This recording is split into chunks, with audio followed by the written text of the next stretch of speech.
Jocelyn Trinidad na taga-Barangay 4, Coron, Palawan, na humihingi po ng sorry kay Ms. Rosemar at sa Team Malakas.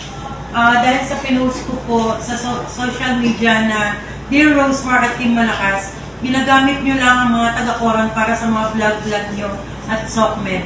Dismayado dahil naghintay sila ng isang oras at gutom at lalong ginagamit nyo mga staff para mag-assist sa inyo, tapos wala kayong inabot kahit 5 duling. Kayo ba naman na magpalaro ng Bring Me Pustiso, hindi nyo nga hinawakan?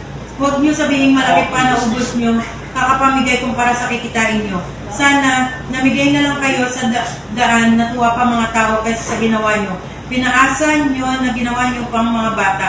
Mga matatanda, sana na lang inunan nyo. Hinahamon ko ng suntukan si Rendon na nagbubad pangit talaga. Etis kayo.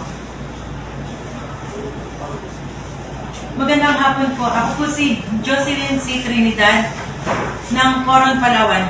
Humihingi po ako ng tawad sa Team Malakas dahil sa ginawa kong masamang pagpo-post sa social media. Para po sila ay siraan dahil sa hindi po ako nakatanggap ng tulong galing kay Ms. Rosemar at Team Malakas. At humihingi din po ako ng tawad sa paghamon ng suntukan kay Mr. Rendon.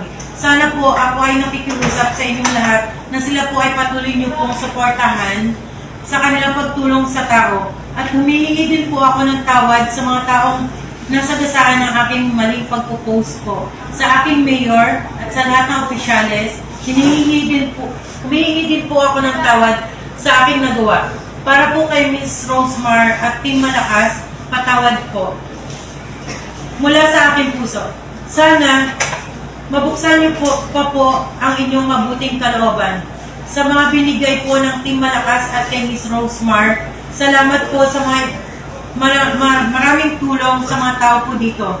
Tulad ng cash, bigas at mga gamit at mga groceries. Patawad po, nagmamahal, Jo Kayabyab Trinidad.